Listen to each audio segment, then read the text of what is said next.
मोहन भैया प्रणाम। भैया मैं आपसे बहुत नाराज हूँ। हमेशा घर आने को लिखते तो हो पर आते नहीं। पिताजी आजकल बहुत परेशान रहते हैं। मालूम है लाला रोज अपने पैसों की मांग करने चला आता है। सिर्फ आप ही उसे समझा सकते हैं। वैसे भी राखी का दिन तो आने ही वाला है और उस दिन तो आपको आना ही पड़ेगा। देव कब तक यहाँ खड़ा रहेगा यार, बहुत रात हो गई। घर नहीं चलेगा क्या?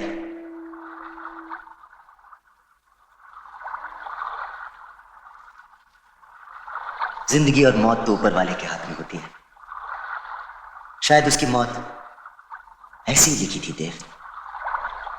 ये सब कुछ कहने से हमारा जुर्म कम तो नहीं हो जाएगा? जुर्म? जुर्म, पाप, गलती, चाहे जो कुछ भी कह लो, हमारी है। हम ही उसके मौत के जिम्मेदार हैं।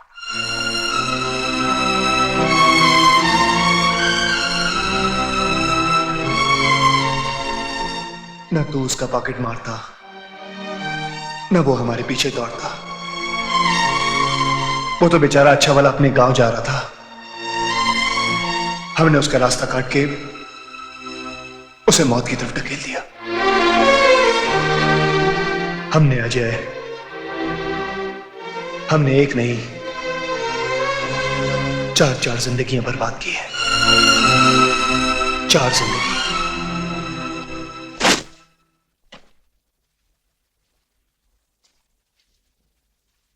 तू वाकई जा रहा है? हाँ। अरे क्या जरूरत है गांव जाने की? देख देव, तुम्हारा मकसद वहां पैसे पहुंचाने से है ना? अरे तुम मनी ऑर्डर कर दे, पैसे पहुंच जाएंगे। अरे बाबा से समझाना। अजय ठीक कह रहे देव। बाबा तुम चुप रहो। तू भी ठीक कह रहा है। ये तेरा दिमाग तो नहीं सड़ गया? तू कभी गांव गया है? गांव की शक्ल तक देखी है? वहां धूल और मिट्टी के अलावा कुछ नहीं मिलता। तुम्हें चलना है चलो, नहीं चलना है मत चलो। मैं जा रहा हूं बस। अच्छा बाबा मैं जा रहा हूं। तो जा जा, अकेले जा, मैं नहीं आ रहा।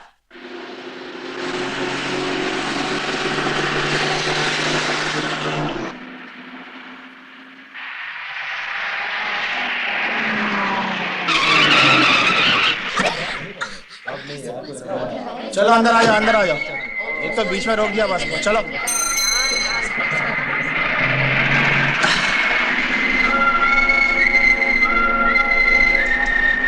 भाई साहब, ये बस कहां जाएगी? धूल मिट्टी के गांव में। हाँ साहब, किधर का टिकट?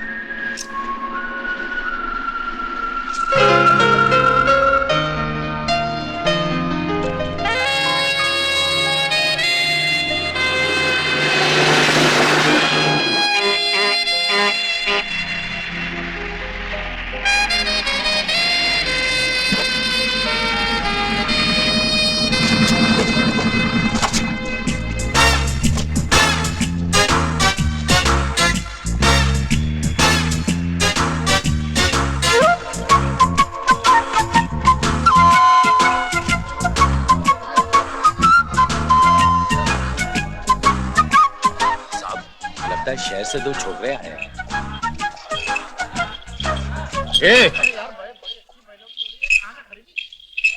इधर आओ। किससे बात कर रहे हैं? बोलो। शहर से आए हो?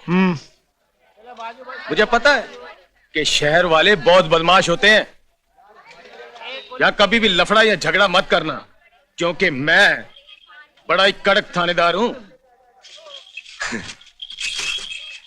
तेरी तो। हो क्या ऊंचे ख्यालात हैं आपके। आप कितने महान हैं, बिल्कुल शोले के संजीव कुमार की तरह, और वो भी बाजुओं के साथ।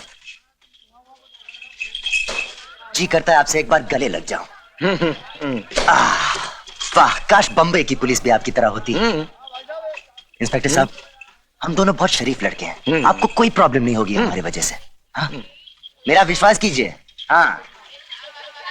क्या रे, क्या ड्रामा हो रहा था वहां? ये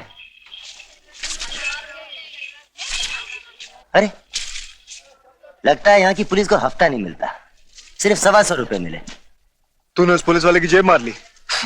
वो हमारे साथ कुछ ज्यादा ही होशियारी मार रहा था तो मैंने उसकी मार ली। बस। तू नहीं सुधरेगा। ओ भाई साहब, ये दीनानाथ त्रिपाठी जी कहाँ मिलेंगे? मास्टर जी, हाँ। मास्टर जी इस वक्त और कहाँ मिल सकते हैं? वो सामने स्कूल में पढ़ा रहे हैं। सात-दूनी 14, सातिया 21, सात चौका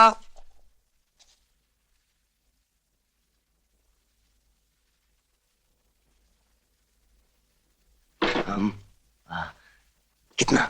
28। 28? हम्म। अच्छा, 28। कौन है आप लोग? जी हम लोग मोहन के दोस्त हैं और शहर से आए हैं। मोहन के दोस्त हो तुम लोग? बच्चा लोग आज छुट्टी, जाओ अपने अपने घरों को जाओ।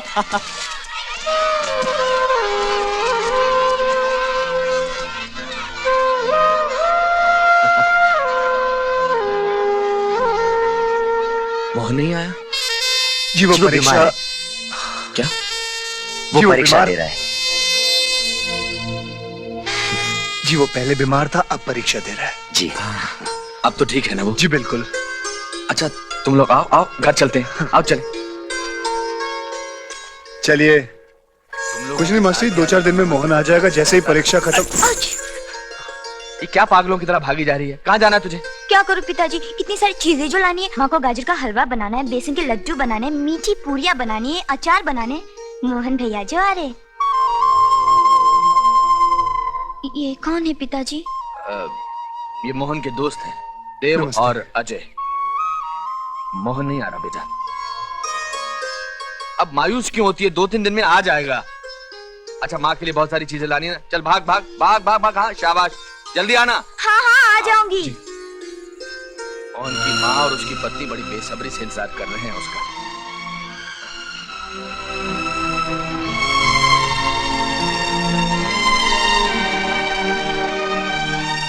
कैसा है?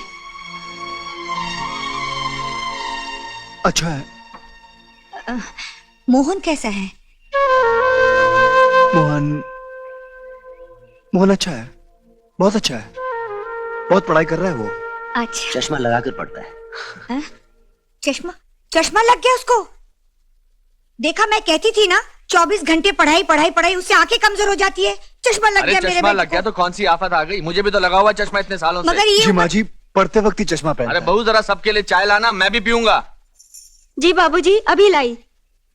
बहू, जितनी बार कहा इस हालत में वजन मत उठाकर, रख दे उसे, रख दे। अच्छा माँ जी। हम दादा दादी बनने वाले हैं। बाबूजी, इनसे पूछिए ना, उन्होंने मेरे लिए कोई चिट्ठी भेजी होगी। जी हाँ, चिट्ठी तो भेजी थी, मगर वो क्या है ना, शहर में बहुत चोरी चकारी होती है। किसी ने मेरा पर्स मार लिया, चिट्ठी उसी में थी। मास्टर, बाहर निकल मास्टर। आप लोग बैठिए, मैं अभी आता हूँ। यही बैठिए आप। मास्टर, बहरा हो गया क्या? दरवाजा बंद कर या खुला रख, नहीं छोड़ूंगा। मास्टर, लाला वजन लाल नाम है मेरा। जो भी बोलूं तोल तोल के बोलूं, जो भी करूं खोल खोल के करूं। धीरे बोलो लाला, घर में कुछ मेहमान आए हैं। मेहमान आए हैं तो मुझे क्या? मुझे तो मेरा पैसा चाहिए। देखो लाला, मैंने तुमसे 4 साल के लिए पैसे लिए थे। अभी 1 साल भी पूरा नहीं हुआ और तुमने अभी से पैसे का तकाजा शुरू कर दिया। हद हो गई शराफत की। खुद का पैसा मांगना तकाजा हो गया। अब मुझे मेरे पैसों की जरूरत पड़ी तो क्या मैं दूसरों के सामने हाथ फैलाऊं या 3 साल और इंतजार करूं? क्योंकि तुमने 4 साल का वक्त मांगा था। मुझे मेरा पैसा चाहिए तोल तोल के। लाला, जो तुम कह रहे हो सही कह रहे हो, मैं जानता हूँ, लेकिन सुनिए। अगर थोड़ी सी मोहलत मिल जाए। सुनिए,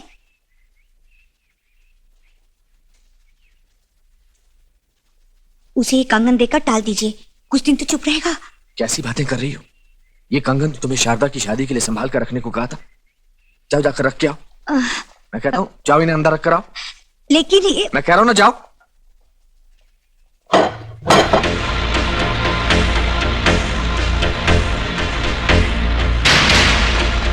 क्या बात है मास्टर जी, कौन है आदमी? ये हमारे गांव के साहूकार हैं। लाला वजन लाल नाम है मेरा। जो भी बोलूं तोल तोल के बोलूं, जो भी करूं खोल खोल के करूं। मास्टर, आज मैं फैसला करके आया हूँ कि अगर मुझे मेरे पैसे नहीं मिले तो मैं घर पर कब्जा कर लूंगा। हाँ। ओ, ये कब्जे की बात मत करना। पैसे चाहिए ना, मिल जाएंगे। चल। जी मास्टर जी, हम पैसे ले आए। मोहन ने भेजे हैं। मोहन ने? जी हाँ। घर के कागजात ले आना सुबह और अपने पैसे ले जाना। पूरे पैसे लूंगा, ब्याज के साथ। 5 रुपए भी नहीं छोड़ूंगा। अरे बोला ना पूरे ले जाना, लेकिन अब तो जा। कल सुबह आऊंगा, कागज पत्र लेकर आऊंगा। 1 रुपया भी नहीं छोड़ूंगा मैं। आऊंगा। मास्टर जी, ये पैसे मोहन ने भेजे हैं। इन्हें लेकर आप अपना घर छुड़वा लीजिए। पूरे 17,000 है मास्टर जी, वो भी 500-500 के नोट। हमने एक पैसा नहीं लिया। हाँ, आप गिन के देख लीजिए। 17,000 रुपए, लेकिन मैंने तो 4 लाख रुपए लिए थे। 4 लाख? मोहन की डॉक्टरी की पढ़ाई के लिए थे। इस गांव में कोई डॉक्टर या अस्पताल नहीं है ना, तो मैंने सोचा अगर मोहन डॉक्टर बन जाएगा तो इस गांव का भला हो जाएगा। लेकिन लाला ने वक्त से पहले पैसे मांगने शुरू कर दिए। क्यों?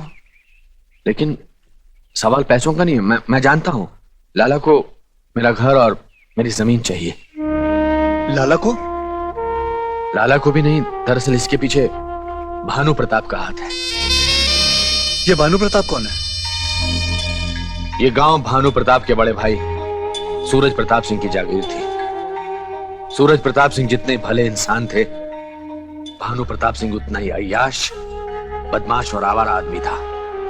और एक दिन तो भानु प्रताप के कमीनेपन की इंतहा हो गई। कैसी हो सुलक्षणा? ये क्या बदतमीजी है? चले जाओ यहाँ से।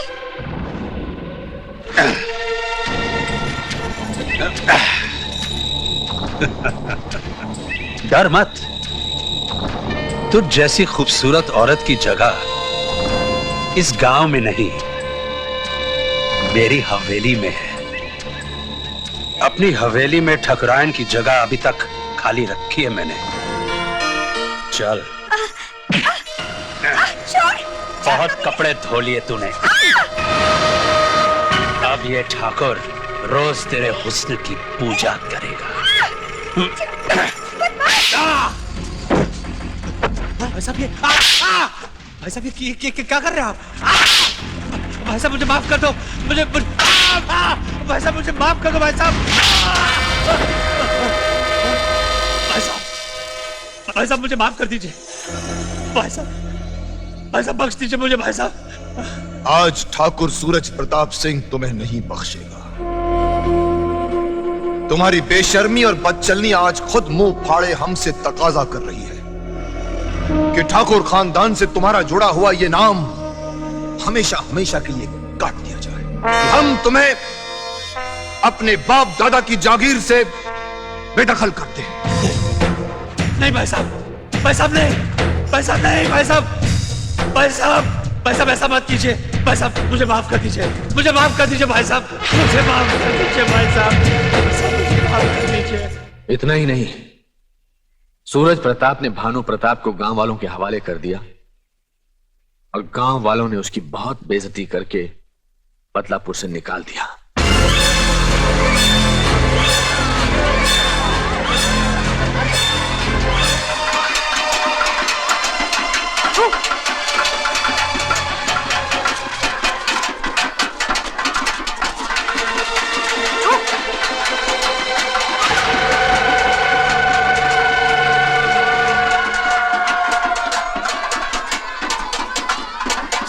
सालों साल बीत गए, भानु प्रताप को सब भूल गए।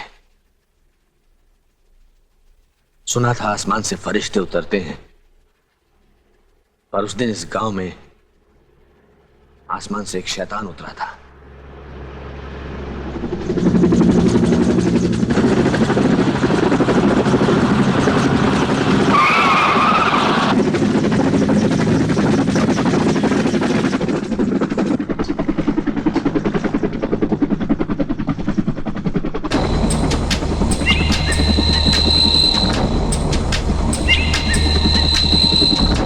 भानु प्रताप ने भोले भाले गांव वालों को बहकाने की बहुत कोशिश की। हम इस गांव की जगह एक आलीशान ऊंची ऊंची बिल्डिंगों का शहर बना के देंगे आप लोगों को। ऐसा कुछ नहीं करेगा तू। क्या लेक्चर दे रहा है?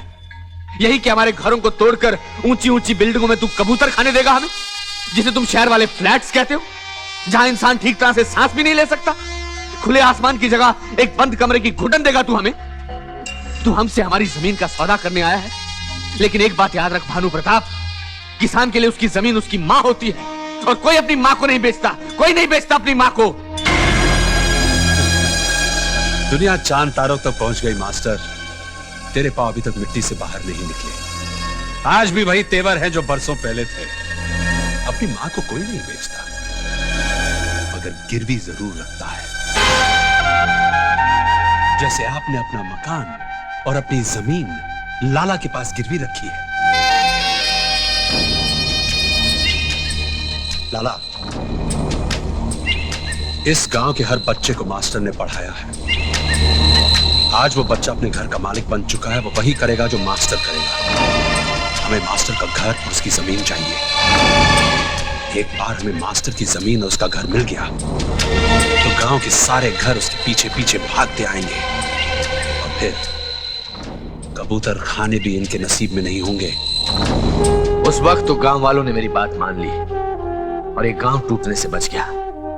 लेकिन अब अगर मेरा घर टूटा तो मेरे पीछे पीछे सारा गांव टूट जाएगा। खैर, तुम लोग बहुत दूर से आए हो, थक गए होंगे। जाओ, जाकर थोड़ा आराम कर लो। कल का कल देखा जाएगा। Good night. Good night.